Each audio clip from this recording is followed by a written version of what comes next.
and did just as he said, gripping the wheel a little tighter. I didn't say anything and we drove in silence for a while, and I thought maybe he would sit there quietly until we got to a stop, and actually that's what I was hoping for. But then he spoke, and I remember the conversation like it was yesterday. He asked me if I ever picked up anyone that I shouldn't have. And that question hit me like a brick. I let out this awkward laugh and I said, well, I hope not. I was trying to keep it light, but he didn't react. He just leaned back and muttered something to himself that I couldn't hear.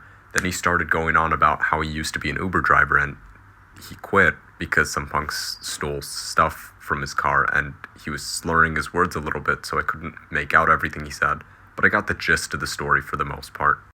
I looked in the mirror once or twice while he was telling me the story, and I realized he was smiling the whole time, which is incredibly unsettling. A normal person wouldn't smile talking about something like that. He concluded his story by saying it's funny how much trust you put into someone sitting right behind you.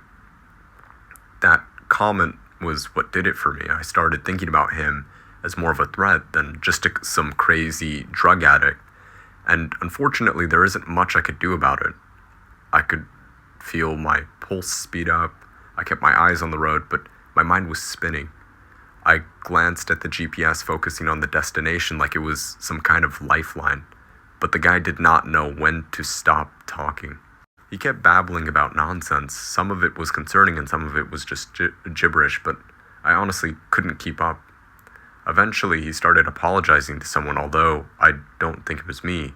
He began insinuating that he just did something awful and that he was a bad person, and he kept saying, "I didn't mean it," repeatedly, followed by a few frantic laugh. I didn't respond, worried that he would do something if I did. I didn't know what he has done or what he's capable of, but I wasn't about to find out. We were only a few minutes away from his stop, but that's when he snapped out of his muttering haze and yelled at me that I missed the turn. I didn't miss it though. The GPS clearly showed that we were on track, but I slammed on the brakes anyways, mostly out of fear that he demanded that I pulled over, so that's what I did. My hands were shaking at that point. I just wanted the nightmare to be over. As soon as I shifted into park headlights, appeared behind us was a police car. I said a silent prayer and watched as it crept down the road, its spotlight briefly sweeping over my car, and the guy in my back seat slouched down like he was trying to stay out of sight. I turned my head and